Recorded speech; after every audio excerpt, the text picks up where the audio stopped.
From the very early stage, I set this dream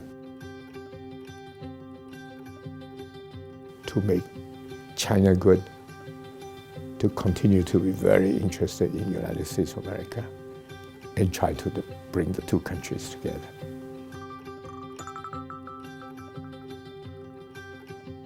Mr. Tung, it's a pleasure and an honor to speak with you. For over half of your life, you have chosen to work towards a US-China relationship that will shape the world for the better. Why have you given so much of your life to this? My life was very much influenced by my late father. The year before the graduation from the university in the United Kingdom, my father came over to the UK, had a talk to me, and talking about basically what do I intend to do after graduation. And I said, well, you know, let me learn about business. So I joined a business firm. I will learn how to run business and I come home and help you and so on. And he said, no. So I said, why? He said, do you not know that there is the United States of America? This nation is the future. If you want to have a future, if I were you, I'd grab your bag and fly to America. He's a very thoughtful man and somebody who's always looking at the future. So I took this advice and I flew to the United States. And that has to be the beginning of my involvement in US-China relations because I spent 9 years in the United States. I've learned a lot. I really see what the nation building is all about. And I felt, wow, if US and China, the two of them get together, and especially China is my home country, of course, it will be good for China, it will be good for the US, and I sincerely believe it's good for the world at large.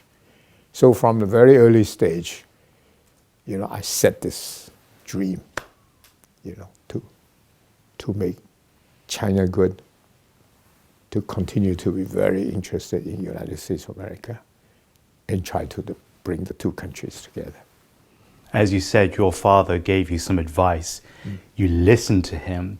You went to America. You have a very special relationship with America and the American people because in your 20s, you lived there, yes. You worked there, yes. You married there, yeah. You started a family there. Yeah. What's a favorite memory from those early years? It's a good country to live in. It's also a country where you are given plenty of opportunities on the business side. So you are there to learn, you are there to create wealth, and there's very good friends. Whether it's in the neighborhood or whether it's business contacts, and the way Americans, they respond, I think there are decent lot of people there. You know, it was wonderful. You know, I remember going to a Giant Stadium to watch the New York Giants to play against Green Bay Packers. You know, these were big games. At the beginning, I didn't have a clue what was it all about because the football and soccer is very different. In Hong Kong, in England, you know, we play soccer. In the beginning, you can't get used to it because it's so cold in the winter, you see. So my friend who took me with him, you know, he brought a bottle of whiskey. Keep on giving me whiskey, say, keep it warm, keep it warm. That was how I learned about American way, and for that matter, I become quite a fan of American football. Do you think that the United States and China will be able to find a way past their current difficulties and find a way forward where everybody will win? China, we have to understand American people a lot more. And American people need to spend time to understand Chinese people a lot more. Because understanding of the people of the two countries will make the politics so much easier. There are 300,000 Chinese students studying in America. Can you imagine so many Chinese families trusted the American education to let them to come to America to learn? That is a wonderful thing. We want all the people that want to come over from China. We have the greatest university system in the world. We have incredible talent coming in from China. They occupy a big space in our universities, and we want to keep it that way. And Chinese people are learning to speak English. Why? Because the families and they themselves think this is an important thing. You know, I would hope there'll be a lot more Americans would want to learn Chinese, because that could be helpful.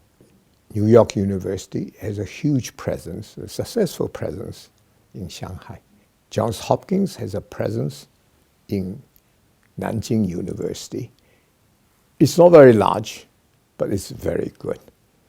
And University of Chicago, they are now in Hong Kong. All these things actually helps the relationship. And the important thing is that make sure it can continue. You talked earlier about trust.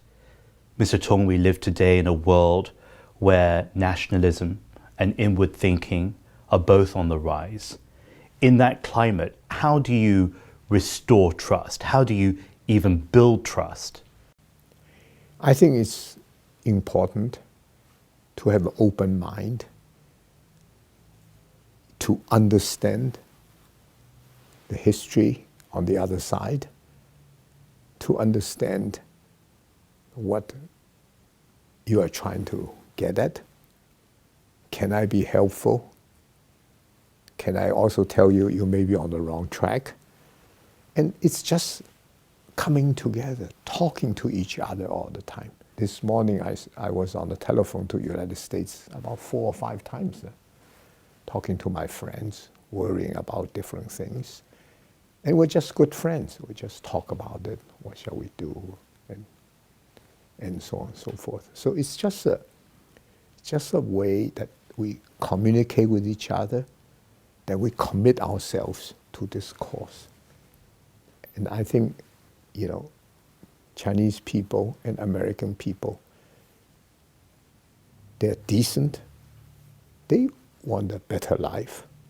And working together, we can have a much better life.